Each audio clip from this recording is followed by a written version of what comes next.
George and the Dragon by Marriott, Edgar. I'll tell thee a tale of an old country pub which fancied itself up to date. It had the word garage wrote on its stable door and a petrol pump outside the gate. The George and the Dragon were the name of the pub, and it stood in at what spot wild and bleak where now ever seemed to be passing that way except carrier's cart once a week. The carrier's cart were a sturdy old Ford, and the driver were known as Old Joe. He'd pass pub each week, but he'd never been in its name, even he didn't know. One cold winter's night, about 1:45, he were driving home o'er the moor, and he'd just reached the pub when the engine stopped dead. A thing it had ne'er done before.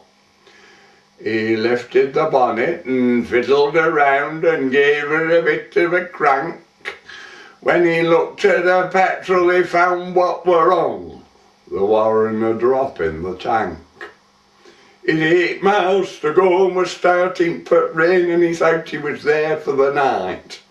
Then he saw the word garage wrote on the stable door, and he said, "Lizzie lass, we're all right."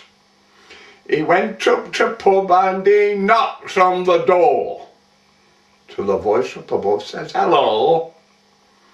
It were publican's wife. She says, "Now what's to do?" "I've run out of petrol," said Joe. She said, "Who are you?" He said, "Carrier Joe." "Oh, that's who it is," she replied. "I've been passing this pub for close on 10 years and I've never once set foot inside." "A nice time of night to come knocking folk up," she continued. "Away with your truck. You best get your petrol where you buy your beer. You only come here when you're stuck." Said Joe, "Hey, I'll go if they'll sell me some fuel. I can't start me engine without. I'm willing to pay." But she told him to go where he'd get his fuel for nought. "Come, come," said Joe, conciliatory like. "Let bygones be bygones, and when I come round again I'll pop in." She said, "Oh, well, your petrol can wait until then."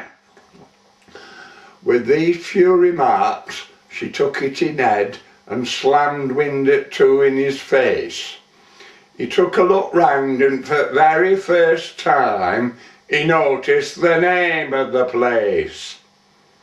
He picked up some pebbles he found in the road, and he threw them against window pane, and for very long that his hole came opened again, and out came the old girl again. "What do you want?" she inquired, and "Not you," Joe replied, for this treatment had fair raised his gorge. "I see George and Dragon's the name of the pub, and I'd just like a word now. Wait, George!"